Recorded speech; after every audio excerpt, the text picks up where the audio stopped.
मायूस मत होना ज़िंदगी से, किसी भी वक्त तेरा नाम बन सकता है। अगर दिल में हो आग और हौसले हो बुलंद तो अखबार बेचने वाला भी कलाम बन सकता है। ये सुंदर पंक्तियाँ हमें जीवन में हताश और निराश ना होने की सीख देते हैं। वक्त हर किसी का बदलता है। अगर आज अच्छा है तो भी निकल जाएगा और अगर आज बुरा है तो भी निकल जाएगा। तो जीवन में कभी भी निराश और हताश मत होइए, अनिश्चय की स्थिति में मत आइए, क्योंकि हमें वर्तमान के साथ जीना है और वर्तमान हमेशा निश्चयवाचक का बोध होता है। हमने कल तक पढ़ा निश्चयवाचक सर्वनाम, जिसमें हमने सीखा कि जो क्रिया वर्तमान की होगी वो निश्चित तौर पर कही जा सकती है, लेकिन भूत और भविष्य अनिश्चय होता है, उसके बारे में हम कुछ कह नहीं सकते। तो जो बीत गया उसकी परवाह क्यों करना, और जो आने वाला है उसकी भी इतनी टेंशन क्यों लेना। बेहतर है कि हम अपने आज को बेहतर बनाएं। तो चलिए आज पढ़ते हैं हम अनिश्चयवाचक सर्वनाम। वीडियो बड़ा नहीं बने इसलिए मैंने थोड़ा बहुत लिख दिया है। अगर आपने इससे पहले के 3 सर्वनाम से संबंधित 3 वीडियो मैंने बनाए थे, अगर वो नहीं देखें तो ऊपर आई बटन पे क्लिक कीजिए, वहाँ से आपको मिल जाएंगे। पहला जिसमें मैंने सर्वनाम, उसकी परिभाषा और क्या हर शब्द सर्वनाम है क्या, उसकी पहचान कैसे की जाए, इससे संबंधित बनाया था। उसके बाद दूसरा वीडियो जो था वो सर्वनाम का पहला भेद जो है पुरुषवाचक सर्वनाम, और उसके जो 3 भाग हैं उत्तम पुरुष, मध्यम पुरुष और अन्य पुरुष, उनसे संबंधित उदाहरणों के साथ बनाए थे।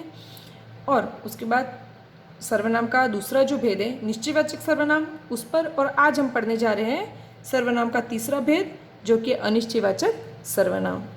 इसकी परिभाषा कुछ यूँ है: वे सर्वनाम शब्द जिनसे किसी निश्चित वस्तु या व्यक्ति का बोध नहीं होता बल्कि अनिश्चय की स्थिति बनी रहती है, उन्हें अनिश्चयवाचक सर्वनाम कहते हैं।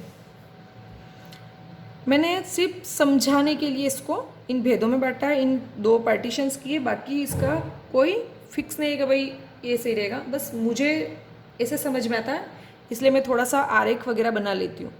अनिश्चयवाचक सर्वनाम शब्दों को मैंने 2 भागों में बांट दिया है, प्राणीवाचक और अप्राणीवाचक। प्राणीवाचक सर्वनाम शब्द है जैसे कोई, किसी, जैसे कोई आया है, किसी ने उसको मारा। इन शब्दों से समझ में आ रहा है कि कोई और किसी अर्थात कोई व्यक्ति हो सकता है ना। अप्राणीवाचक में कुछ, जैसे तुम्हें कुछ चाहिए क्या, तो उस कुछ का उत्तर कोई व्यक्ति देगा, हाँ दूध दे दीजिए, कॉफ़ी दे दीजिए। ज़रूरी नहीं कि इन्हीं से संबंधित हो, है ना। जैसे मैं बोलूँ दूध में कुछ गिरा है, तो वो कुछ मच्छर भी हो सकता है, मक्खी भी हो सकती है, मकड़ी भी हो सकती है। तो तब आप बोलोगे भाई मैडम वो तो प्राणीवाचक है, कैसे आपने इसमें। तो ये सिर्फ मैंने समझाने की दृष्टि से इनको ऐसे पार्टीशन किया है। बाकी बस आपको तो कोई, किसी और कुछ याद रखना है। लेकिन कभी कभी क्या है, इनके अलावा भी कुछ शब्द आ जाते हैं जो अनिश्चय बताते हैं, जैसे शायद, है ना। शायद मैं कल आऊँगा, एक कोई के हो सकता है वह आया हो, और भी ऐसे 4-5 कुछ और शब्द हैं जो आते हैं। लेकिन हमें मूलतः कोई, किसी और कुछ, इन 3 शब्दों को ही याद रखना है। लेकिन ध्यान हमें दूसरे भी शब्द रखने, जब ऑप्शंस आए उन ऑप्शंस के ऊपर ही उत्तर डिपेंड करता है। कोई भी चीज़ हम श्योरिटी के साथ नहीं कह सकते हाँ यही आएगा। चलो उदाहरण देखते हैं और इस चीज़ को समझते हैं। दूध में कुछ गिरा है, हमको नहीं पता क्या चीज़ गिरी है। कुछ शब्द अनिश्चितता का बोध कराती है, इसलिए अनिश्चयवाचक सर्वनाम शब्द है। किसी ने दरवाज़ा खटखटाया, राम था, मोहन था, लता थी, सीता थी, कौन था हमको इसके बारे में कुछ भी पता नहीं, इसलिए हमने यहाँ पर कहा किसी ने दरवाज़ा खटखटाया। और दूसरा एक देखते अपन,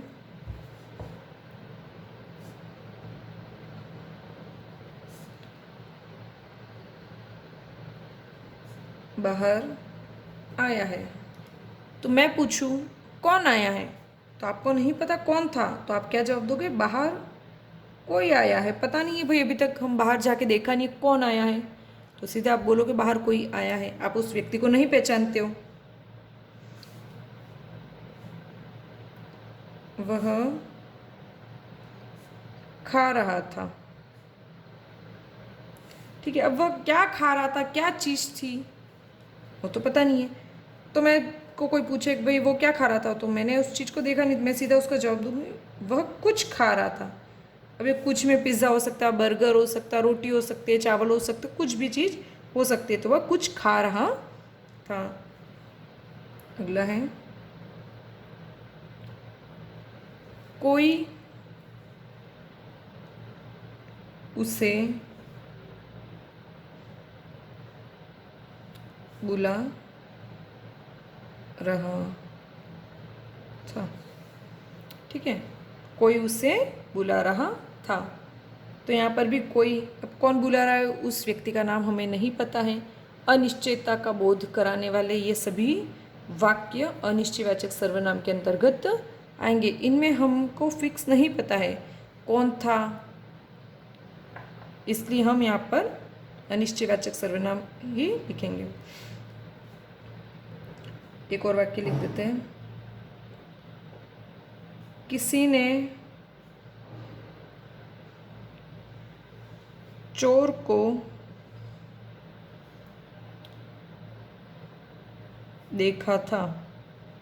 अब नहीं पता किस व्यक्ति ने देखा, सीधा बोल दिया किसी ने चोर को देखा था। शायद वह कल तक आ जाए। अब इस वाक्य में भी कोई कुछ किसी शब्द के तो प्रयोग है नहीं, लेकिन यहाँ पर शायद का प्रयोग तो है, तो ये शायद भी अनिश्चयवाचक सर्वनाम का होगा। लेकिन पहली प्रायोरिटी आप कोई, किसी और कुछ को ही देंगे। लेकिन वाक्य कैसे बनते हैं, वाक्य किसी प्रश्न के विकल्प क्या है, उन्हीं पर उसका उत्तर डिपेंड करता है। तो इन्हीं उदाहरणों के साथ अनिश्चयवाचक सर्वनाम हमारा छोटा सा टॉपिक था जो आज यहाँ पर पूरा होता है। अगर इनसे संबंधित कुछ प्रश्न आपको भी मिले जिनमें आपको कोई प्रॉब्लम आ रही हो, तो आप कमेंट बॉक्स में उनको लिख करके भेज सकते हैं। पूरा सर्वनाम का टॉपिक जब कंप्लीट होगा, उसके बाद जैसे मैंने संज्ञा के प्रश्न ढूंढ ढूंढ के पुराने आरपीएससी के पेपर्स में और कुछ जो अच्छी अच्छी किताबों में है, वैसे ही मैं इसका भी एक प्रश्न बैंक बनाऊंगी। उसको हम सॉल्व करेंगे और देखेंगे कि आरपीएससी सर्वनाम से रिलेटेड या कोई भी कॉम्पिटिटिव एग्जाम्स में सर्वनाम से संबंधित प्रश्न किस प्रकार के आते हैं। तब तक के लिए मैं आप सबसे विदा लेना चाहती हूँ। धन्यवाद। शुभ रात्रि।